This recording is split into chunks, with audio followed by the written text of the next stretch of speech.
Howdy, howdy. Welcome on in to the pre-show before the free show, where we're trying not to blow away. No, it's very windy. Bad wind. It is windy. So tonight's a big night. It is. There's a huge basketball game tonight. The only basketball game you should be worried about. 5:40 p.m. tonight. Texas A&M Corpus Christi Islanders taking on the Texas Southern Tigers in a, what do they call it, first four? Yeah. The first four. Yeah, shout out AJ Lawson. Go out there and get him. I think the winner, who's the winner of this game? I don't even know what the bracket looks like. Some number one seed that you don't want. Correct. Let me see. The winner of this game gets Kansas. So, Oof. no matter what, we are rooting hard for whoever wins this game. This is true. This is true. There's also another game tonight. Mm-hmm. I believe in the National Invitational Tournament, Mm-hmm. pitting the North Texas Mean Green against the Texas State Bobcats. Boo. And you have a really bold strategy for tonight. Now, you're going to go. Mm-hmm. You're going to attend. Yeah. Now, you are a North Texas alumnus. I am. One of our other North Texas alumnus, Mallory Hartley, she'll be emceeing the game, so she'll be working. I'm going as a fan. Got it. Okay, so you'll be there. There's a Texas State gentleman in our office as well. Who will also be at the game tonight. And Ishmael Johnson. He's riding with us, actually. And here's what I don't understand. By the way, North Texas is an 8.5-point favorite. Yeah. 8.5-point favorite. Sounds about right. But the last time we saw them, they were struggling. They were scoring 36 points. Let's put it this way. Texas State's last game, they lost as well, but they scored literally twice that. They scored 72. In any case, all of that is to say, you made the bold decision, you and Mallory made the bold decision to, prior to Ishmael's arrival today at the office, you decided to do a little decorating. I did. We knew that Ish wanted to show his support for the Mean Green basketball program, so we helped him out. It was just friendly. All we were trying to do is help. Just a lot of green, a lot of North Texas, some confetti stars. Just being the good friends that we are to him. Yeah, for sure. No, that's great. So his desk was decked out in mean green stuff. It's all green balloons, glitter, things like that. And I'm here to tell you that I think this is your dumbest move you've ever made.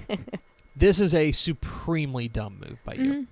Because what you're doing here is you're picking a fight. You're picking a fight with Ishmael Johnson. And if I've taught you nothing, the one thing I have taught you is do not put yourself in a position where you can be pettied upon. Okay? Because Ishmael Johnson's the pettiest person I know. Yeah, he is the pettiest person I know. He is our chief petty officer here at Dave Campbell's Texas Football. Yeah. Now, North Texas should win this game. They should. From what I understand, I don't follow Sun Belt basketball. I don't follow Conference USA basketball aside from being an insider and sitting on the sidelines. But North Texas should win this game. Yeah. Especially at home. But if they don't, you have voluntarily signed up to never hear the end of it. Yeah, but here's the deal, and I told you this.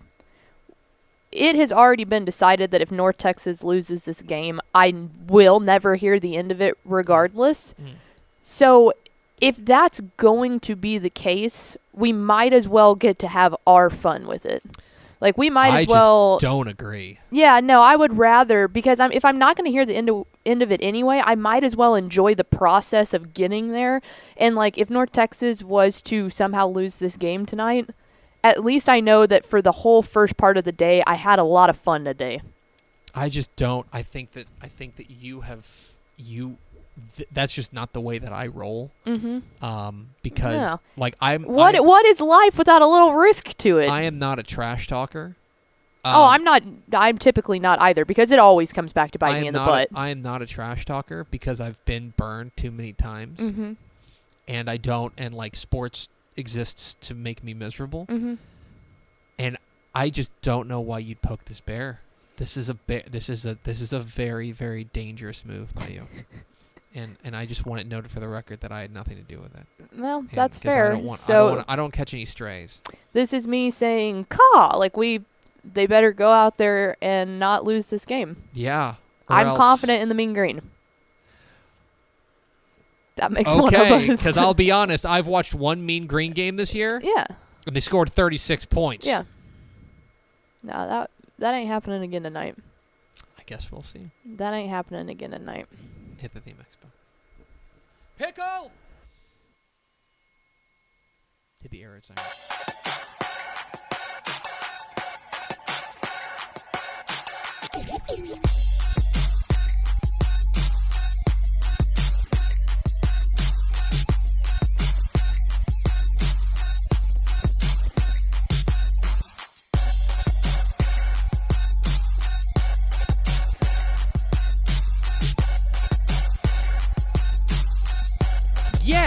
Yes, yo!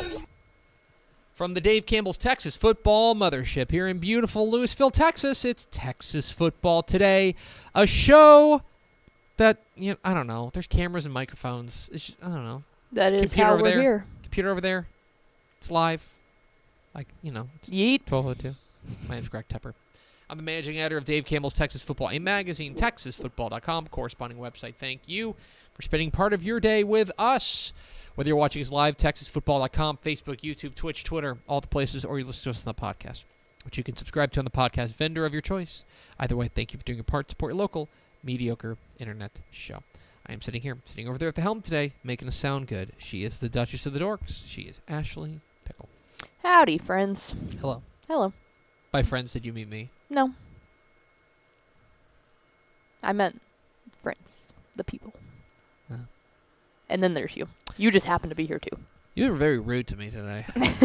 I'm on a heater today. You are very rude. Today is Tuesday, March 15th, 2022. 254 days until Thanksgiving. Happy birthday to Andrew Jackson. Turns 255 today. Wow. Like President Andrew Jackson? Mm-hmm. All right. Which he is on the Mount Rushmore? No, Come I don't on. know. On the what? What is the famous thing that he is on? Oh, the $5 bill? Try again. 20. 20. It's on the 20. I was going to get there eventually. Happy birthday to one of the Money Boys. Episode 1350. Oh, I guess that's a number. On today's show, friends, it's Math Tuesday. We're going to talk a little bit about the leading returning rushers in 2022. We will also tell you a little bit about our Texas Children's Hospital, Houston, and Austin Children's Training Staff Superstars of the Year Award. And then back half the show, we are going to be joined by the new head coach of the Bryan Vikings. Coach Ricky Tullos is going to be joining us, talking about that. This is true. He's moving today. So we're like, hey, Coach, can you pause for a second? Talk about a bad day. He is moving, which sucks. Oh, yeah. Universally one of the top 3 most hated things. Sucks. Also has to talk to me. It's a rough day for Ricky Tullos. We hope you'll stand by and listen to us so that you can offer him some thoughts and prayers for this difficult day. So that's coming up back after the show. Do we have first 4 through the door? We sure do. It was Nick Morton, Rob Hadaway, Just Chad, and Aaron Arbuckle. Welcome in, fellas. Howdy, friends. Thank you for spending a little bit of your day with us. Let's get into today's Tuesday, Pickle. Mm-hmm. And here on Tuesday. What does that mean? That means Math Tuesday. That's right. We do Math Tuesday here. Math Tuesday, where we dive inside the numbers. And by dive inside the numbers, I mean we talk about numbers. We talk about the sum of numbers most of the time, if we're going to be completely honest. Sometimes we divide. That's out of our wheelhouse sometimes, but other days we get wild with it. Sometimes we divide. That's true. That's fair. Let's talk. A couple weeks ago, we talked about statistical leaders, and I want to dive in a little bit deeper into that. Okay. The questionnaires for the 2022 summer edition of Dave Campbell's Texas Football beginning to pour in, Pickle. Yes, thank you. Shout out coaches. Keep making them pour in. Keep them coming. Keep them coming. We need them. I'm not going to quit emailing you. Actually, there's one way I'll quit emailing you. Yeah, just send it to me. And so we're starting to get a shape of some of these teams are going to look like in 2022. Mm-hmm. And some of these teams are going to be welcoming back a number of big-time weapons, especially offensively. And so I want to talk a little bit about the running game. Mm-hmm. And for all we talk in Texas high school football about the offensive revolution and about the passing game and the spread offense and stuff like that. People can still pound the rock. People can still run the ball. And I would say that there is a rising tide that kind of raises all the boats in the sense that yes, passing numbers are up, but also running numbers are doing pretty darn well as well. Mm-hmm. Consider this. Okay. Go back to 2000. Okay. The year 2000. 22 years ago. Yeah, okay. Chill. The year 2000, there were 21 2,000-yard rushers in Texas high school football. UIL 11-man Texas high school football. Okay. 21 of them. Seems good. One of them was Cedric Benson. Ah, how about that? 21 of them. This past year, would you care to guess how many there were? I'll double it and go 42. 31. Oh, okay. 10 more. I mean, 10 more. You would think that, everyone's throwing the ball these days. Yeah. There's not going to be that many rushers. No, there were 31 2,000-yard rushers. Yeah. 21 years after there were 21. I think that's pretty remarkable. Mm-hmm. Now, there are more schools. There's a few more schools, but I don't think you can necessarily, It's not a growth of 700 new schools. At worst, you can say that you have the same percentage of 2,000-yard rushers. At worst, I would say you've seen an increase. Mm-hmm. Okay.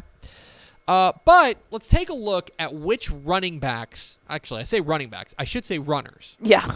Rushers. Are the leading returning rushers for 2022. So these are not necessarily the leading rushers in 2021, although we'll get to that. But these are the guys who are coming back, who were underclassmen last year. So you had to be a junior, at least. Junior or sophomore, correct, or freshman. Yeah, sometimes freshman.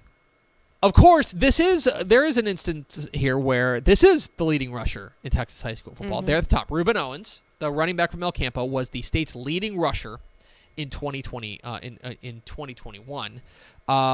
He was the state's overall leading rusher in 2021. It's the first time that we have a player who led the state in rushing come back for he did it as an underclassman.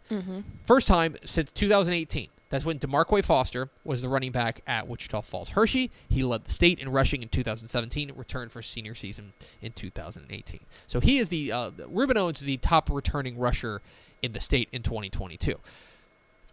Hot on his heels, though, is Marquise Collins. Marquise Collins, 2,800-yard rusher, one of only two. And he picked up a lot of that in the postseason. He did. He hit the gas there in those final 6 games there after the regular season. Of course, he'll be with a new coach, though, with Steve Huff leaving for Decatur.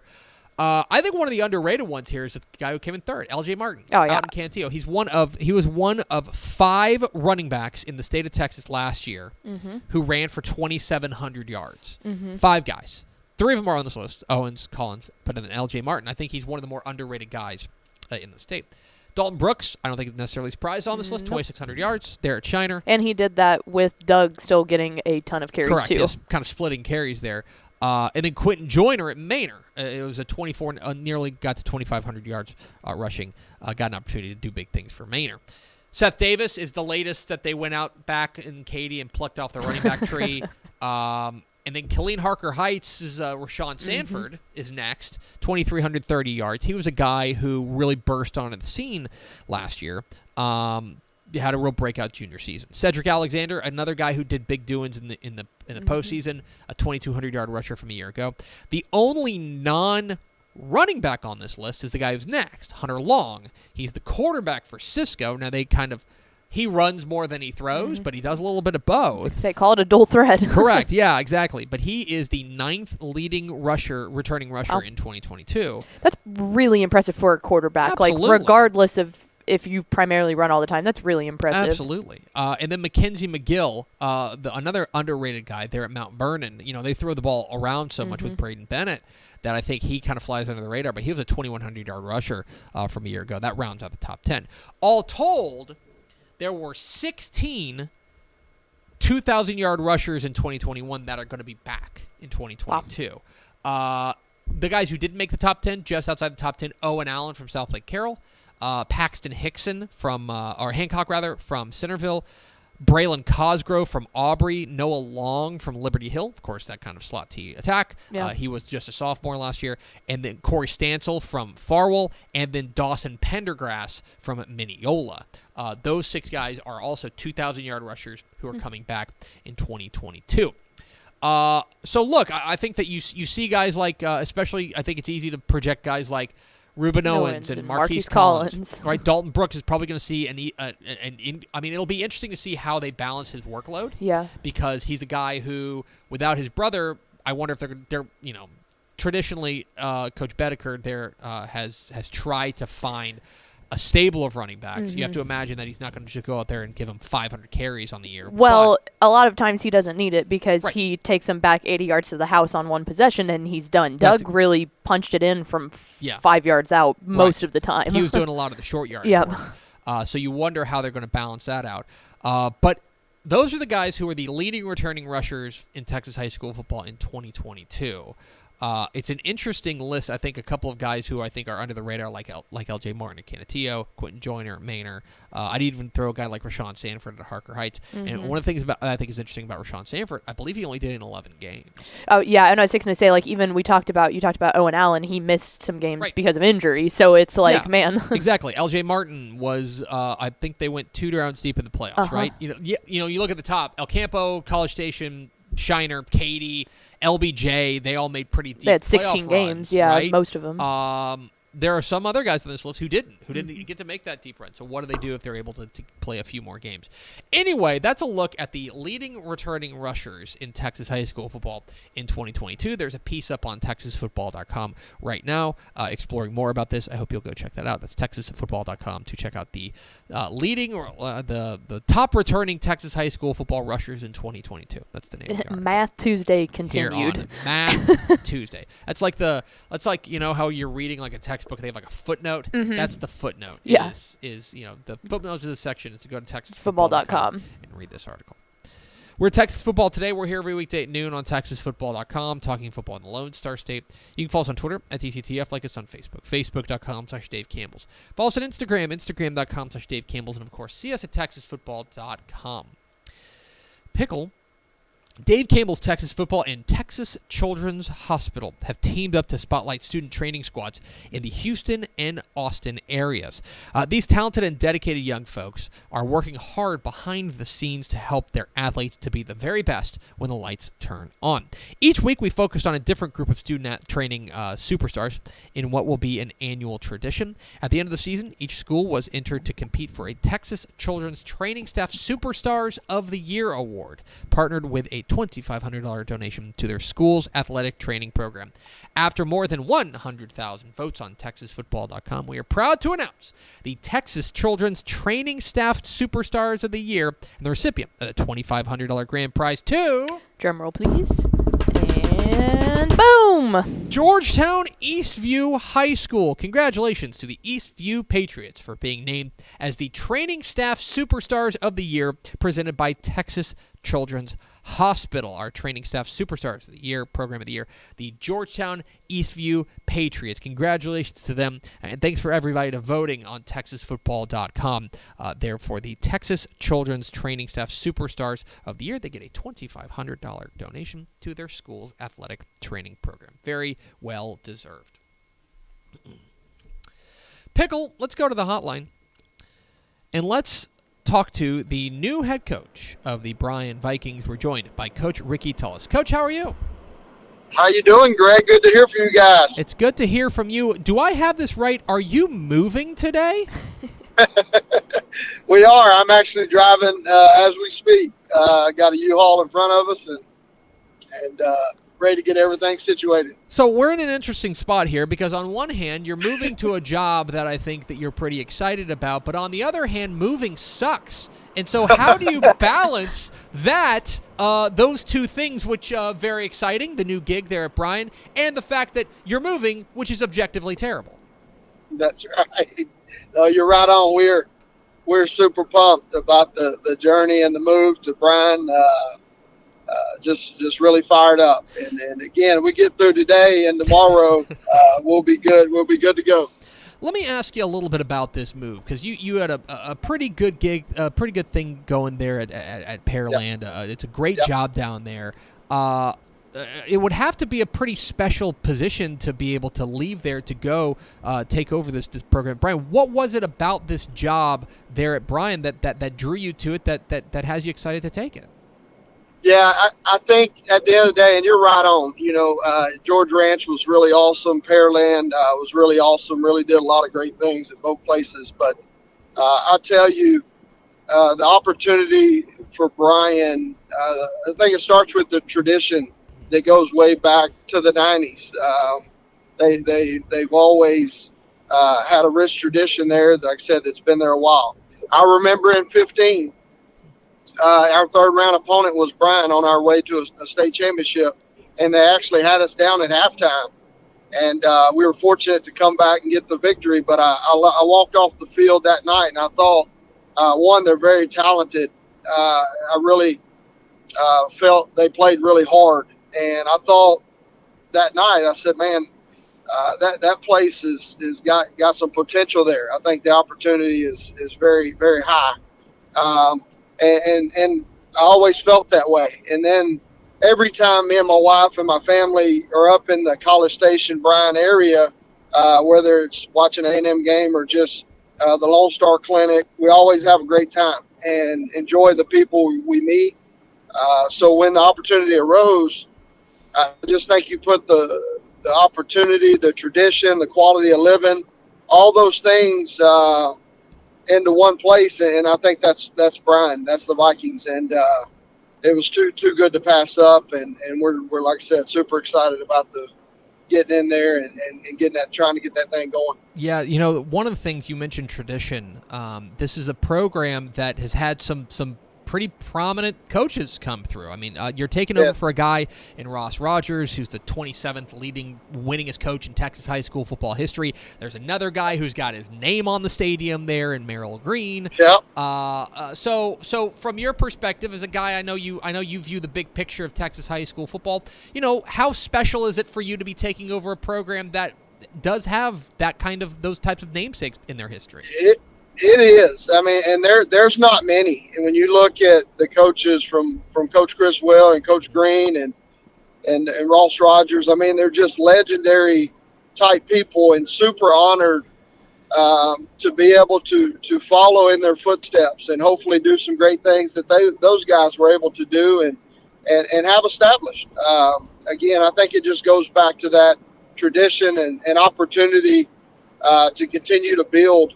And be a part of a fraternity of those guys is an awesome feeling, and very honored and humbled to be able to be in their footsteps. You got the job. We're talking with Ricky Tullos here from Bryan here on Texas Football Today. Get involved in the conversation at #TF Today. Coach, you got the job back in January. I'm interested. Your first conversation with your team, your first conversation when you addressed your players as their head coach for the first time. What was your message to them?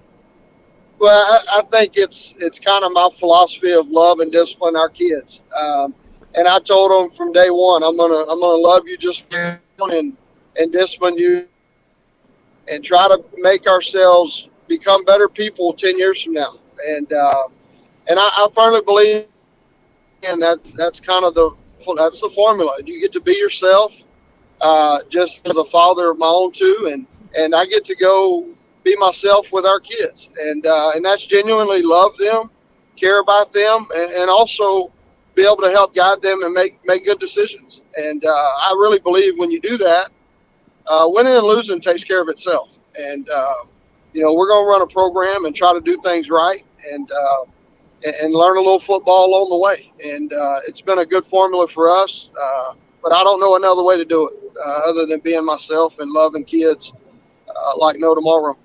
I want to ask you a little bit about the roster that you're inheriting. This is a team you're going to bring back, 7 starters from on the offensive side, 4 on the defensive side.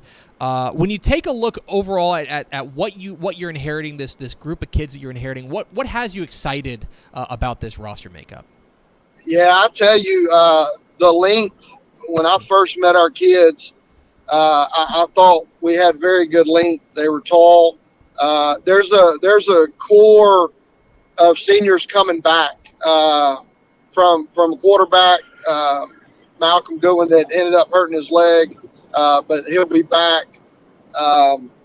To Cooks, to Tate Snaringer, to Tate Allen. They ended up having to play quarterback in the injury last year. Our line may be one of the biggest I've ever been a part of. And I'm just super excited about across the board our kids coming back. The depth is probably, I guess, maybe the biggest concern just in terms of 6A numbers. But I will tell you, our start in 22 and the 50 or 60 that are on our varsity play with anybody. It just sometimes when you get in that 6A and potentially big 6A, there's some places that just have a lot of kids and a lot of depth. So that's something that we need to stay healthy. We need to obviously get some breaks here and there, but probably the biggest is staying healthy.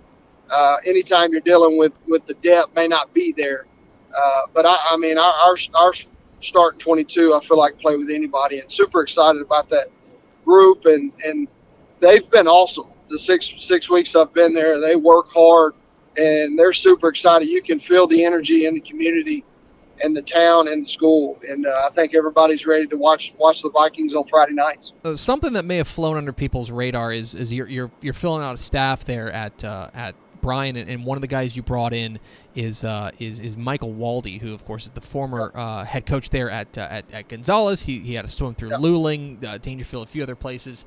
Is what was it about Coach Waldy that made you want to bring him on? What does he bring to your staff?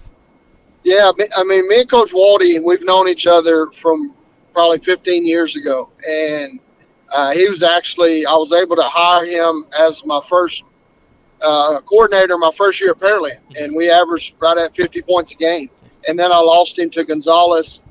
He had an opportunity there to go be the head coach, and so this is the second time we get to be back together. But man, he's a great friend of mine. His family's awesome, and what a loyal, trustworthy person to be able to bring in.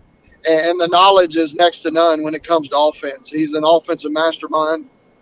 It's proven, and man, we're super excited to have him come in and run a fast-paced offense and a lot of fun for our kids. So we're, like I said, super excited to have him on board. The change keeps on coming there in Bryan. Of course, realignment hit all of us there in February. You guys are dropped into District 12, which is the same district, but not the same district for Bryan. You guys adding in a really good pro team moving up in Pflugerville Weiss. Of course, Hutto and Hewitt Midway get lumped in as well. When realignment came in, when realignment came down, I'm interested. Was this about what you expected, or did this catch you by surprise? Yeah, I think we had a feeling we were going to be in that District 12 and head out toward the Temple Coppers Cove way. Traditionally, that's where Bryan has been. And then, like you said, what made it unique was adding Midway, adding Weiss. So not only do you head that direction, but then you kind of hang to the left, and then you hang to the right, and you keep going, you get in Coppers. So it's a unique one. It's a very good one. I will say that. And I think week in and week out, you got to be ready to play. There's a lot of fine coaches in that district, and they're going to have their kids ready to play. So it's going to be a good one. But it's where we thought we would be, just with the addition of 2 or 3 that were added in. Finally, Coach, this is we love Coach Rogers and what he was able to do there at Bryan. Obviously, a legend. Yes, sir.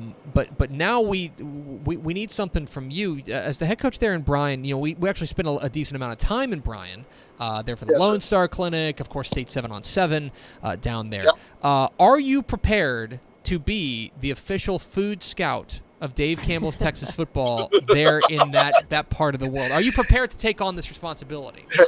Greg, I feel certain that I'm the guy for that. Matter of fact, I'm gathering lists daily, and I will tell you this: we just found a burger place the other day for lunch, top of the hill, that may be one of the best I've ever had. So I'm your guy, and I will give you all the information that you need as you guys head down. Coach, that is a relief. We're really excited to bring you on board. He's Ricky Tullos. He's the new head coach of the Bryan Vikings. Coach, congratulations again on the new gig. We're so thrilled for you. We're excited to see what you do there in Bryan. Yeah, thank y'all for everything you do. Absolutely. There goes Ricky Tullos, head coach of the Bryan Vikings, and the new Bryan College Station food scout. Six and say, man, Texas football. You're not kidding. We're down there more than we really are. In, like, realistically any other part of the state for, like, one-off events. Mm-hmm. So I'm really glad to hear that we've got, like, more being fed to us now. Like last year, for example,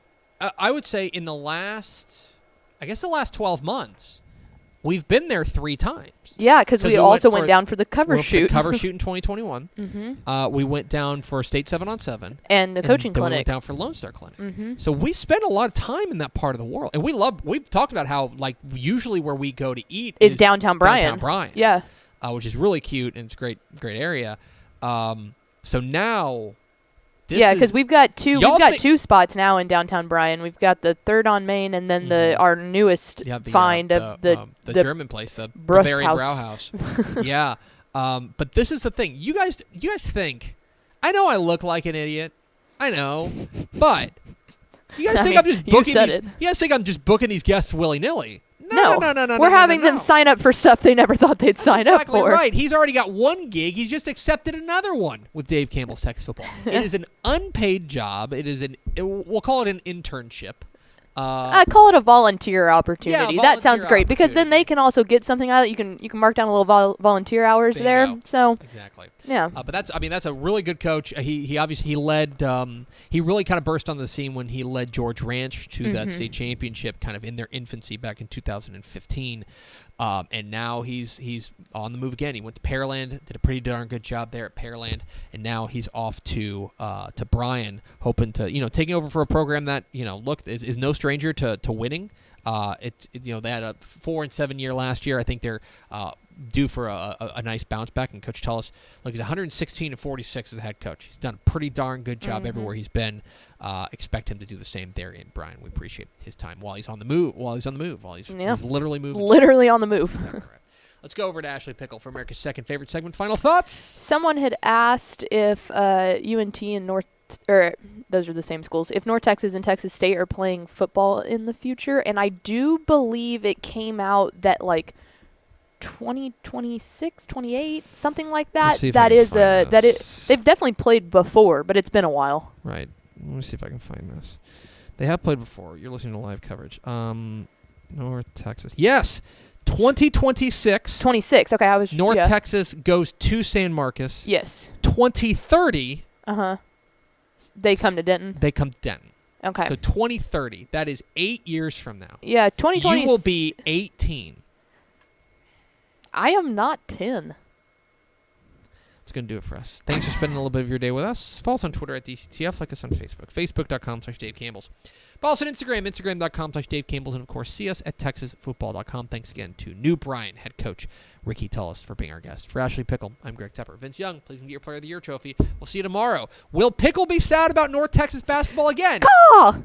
Let's find out together tomorrow on Texas Football Today.